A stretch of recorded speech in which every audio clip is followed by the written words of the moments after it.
Okay, y'all. So Game of Thrones season one, episode 7. So Robert comes back from a hunt. Okay, um, he's injured by the boar. He tried to attack the boar. The boar slashed him up. So he's definitely on his dying bed. He's losing a lot of blood. Okay, so the king is down and injured. So um, Ned basically calls a meeting, or basically pull up on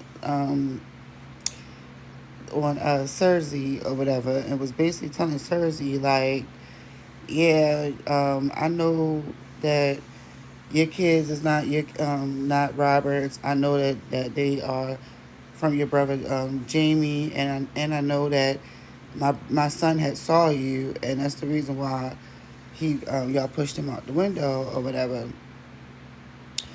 And Cersei, he told Cersei that she had to go and take her kids and go because when Robert finds out, he ain't gonna have her blood on his hands or whatever. But when Robert comes back, he from the thing, he all injured from the hunt. He injured from the boar or whatever.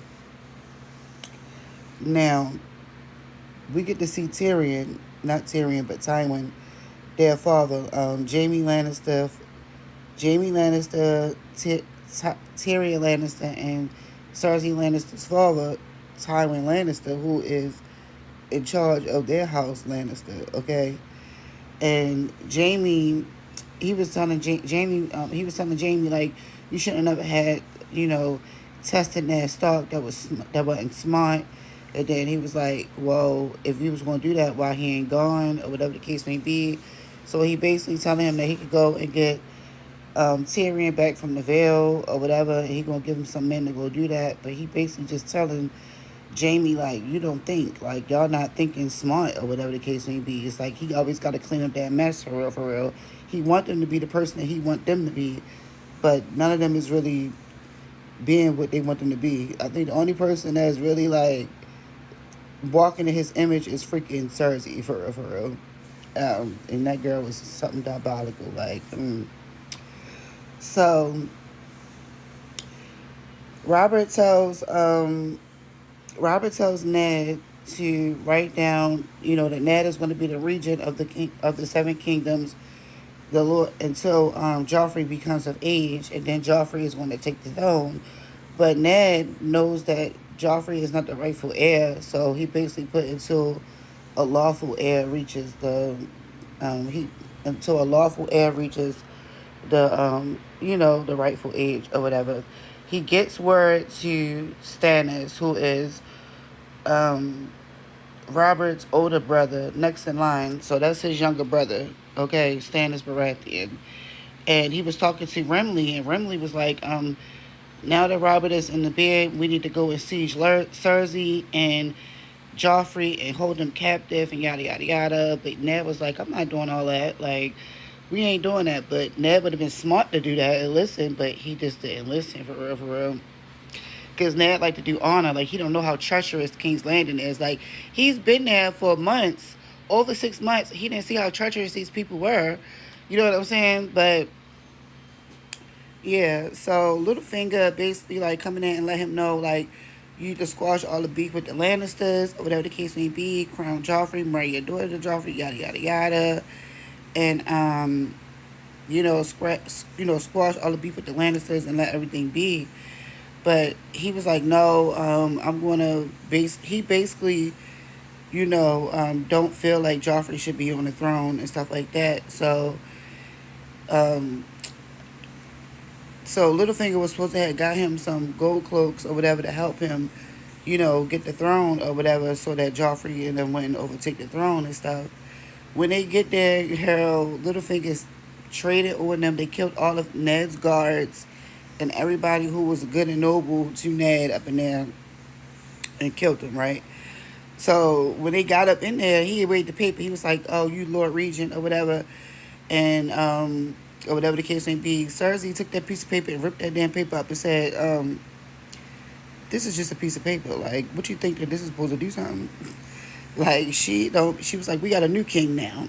Okay, like, she was not playing no games. Like, Cersei do not care at all.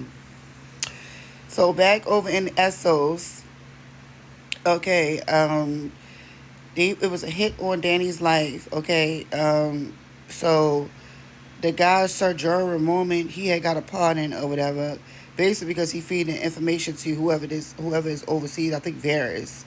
I think he feeding information over to Varys or whatever, and they put a hit out on Danny's life or whatever, and they tried to give her some wine to drug her, but Sir Jorah had stopped the hit or whatever, and basically they had captured the guy who tried to put the hit out on her, well, the one who tried to poison her with the wine. And then Khal Drogo came in the tent, like, yeah, like you could tell Khal Drogo loved Danny and their son. He was like, yeah, we're going to get across that sea. I'm going to put my son on that throne because that's what his grandfather was, his grandfather throne. Like, yeah, like he basically said, yeah, we're going to do this. Like he said, we don't never do stuff like this, but we're going to get it done for my son and my, and my woman for real. Because they tried to murk his son for real. So what else happened? Oh, so at the wall, they finished their black training or whatever the case may be. So now they giving out like all the different like roles and stuff for people to be and stuff. And John really wanted to be a ranger or whatever the case may be, but John ended up being the steward to the commander of the Lord's Guard or whatever. So now he's his steward. So John don't like that because he like I gotta make his meals and make his bed and be his maid and all this and that. And he wanted to be a ranger. He wanted to be out there with the action. He like I fight better than everybody when I ain't out there. But um, but his homie had told him like he was like you know by you being as close to the commander as you are, you get to see all the info coming in and out. You get to hear all the news. You get to be close. Like maybe he's training you to be a commander, and that would be like a good position for John. Like he really needs to be something to control. Like being just a regular ass ranger ain't going to serve him. Like he need to be in a high position of power for real, for real. Um, so Tyrion had won his I said Tyrion, he had won his battle at the what's the name? So he's out of there, out of the what's the name, on his way back to King's Landing. I don't think anything else really too serious happened in this episode that I can remember. Those are like all the important parts of the episode for real. So yeah, things about to get crazy in King's Landing in the next episode. Like, cause this is my second time watching it. I'm rewatching it, so I already know what's going to happen, and it's just going to be just heartbreaking. Oh, and Tyrion was asking, what I mean, when Ned was asking, is Renly going to join us inside the takeover or whatever, and Littlefinger was like, no, Renly got up out of here like early in the morning. Like Renly was smart. Like he wasn't sticking around for all that shit. Like he went to Ned. He said, we need to get them seized or whatever the case may be. I'll roll with you or whatever the case may be. But Ned was like, no. So he got up out of there because Renly already know how treacherous them people are. You feel me? So yeah. Now they got Ned captured, so you already know what's going to go from there. And then he still didn't get the daughters out of the King's Landing. So the daughters are still there. He kept saying, I'm going to get them out, get my daughters moved, get them out of here or whatever. They still there. So he didn't make no preparations before he did any of this stuff. Like, I'm trying to tell you, he just did everything all wrong. Like, all wrong, all wrong. So yeah, that was what happened.